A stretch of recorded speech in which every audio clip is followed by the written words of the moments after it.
Greetings, friends in the Lord, and welcome to Tuesday of the third week of Lent. We are reflecting on the theme forgiveness. We read from the prophecy of Daniel, chapter 3, 2, and verse 11 to 20, Psalm 25, and Matthew's Gospel, chapter 18, 21 to 35. According to Anthony Douglas, forgiveness is a peaceful expression of the love within our soul. A peaceful expression of the love within our soul. Jesus teaches us the mystery of forgiveness and its components.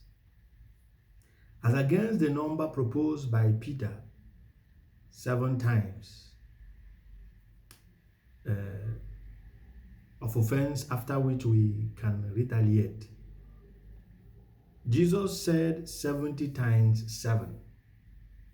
For us to come to terms with this strange teaching, we need to understand that the offense was registered in the book of curse by Lamech, a descendant of Cain, when he said, Lamech said to his wives,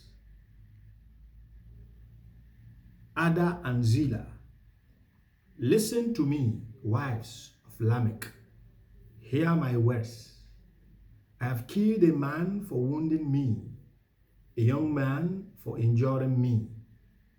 If Cain is avenged 7 times, then Lamech 77 times. This is according to Genesis chapter 4, verse 23 and 24. God gave Cain 7. Lamech, that is the punishment of the one that will lay hands on Cain after killing his brother Abel. God made him a wonder and said, whoever who touches him will be avenged 7 times. Lamech now self-proclaimed 77 as the number of vengeance. Only Jesus can offer forgiveness 70 times 7. The vengeance for the wound or offense against Lamech must be conquered and cancelled in the era of grace by an equal measure of forgiveness, 77 times. Vengeance was recorded in a book of curse by Lamech and by God.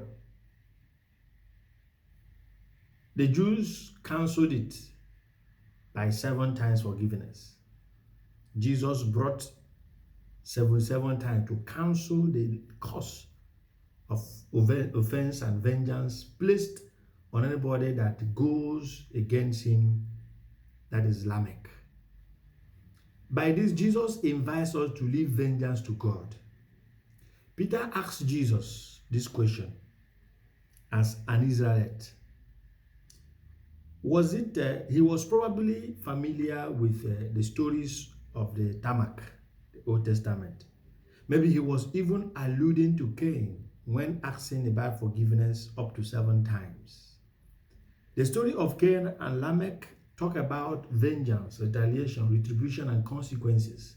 Now, Jesus speaks of forgiveness beyond what anyone had ever considered above and considered before. 70 times 7. When we are heartless, no matter how much we are forgiven, you will always judge it right to revenge on the offender. In the gospel, Jesus goes further in his teaching by narrating the parable of the unforgiving servant. This is a fundamental problem because the wicked think it is his right to inflict pain on others, and if he is shown mercy, it is just the choice of those who are lenient towards him. As it is said above, forgiveness is a powerful expression of the love within our soul, according to Anthony Douglas. The wicked and the unforgiving one does not live to please anybody.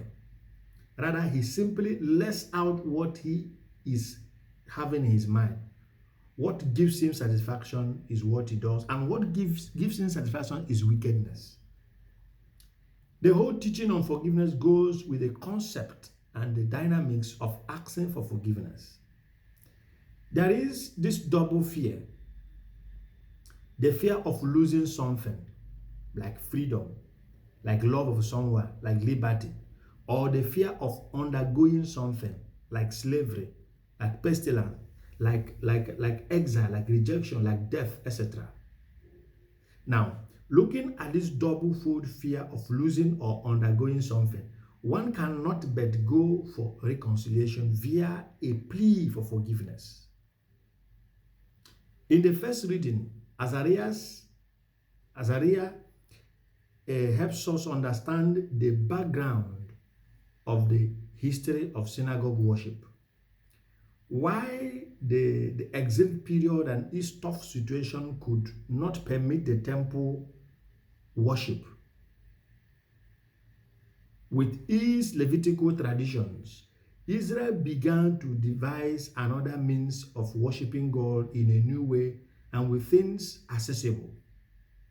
Like the prodigal son in Luke chapter 15 we saw on Saturday of the second week, Israel needed this deprivation of the glories and the benefits of the Temple of Jerusalem to appreciate the privilege of having Yahweh on their side and the joy of freedom.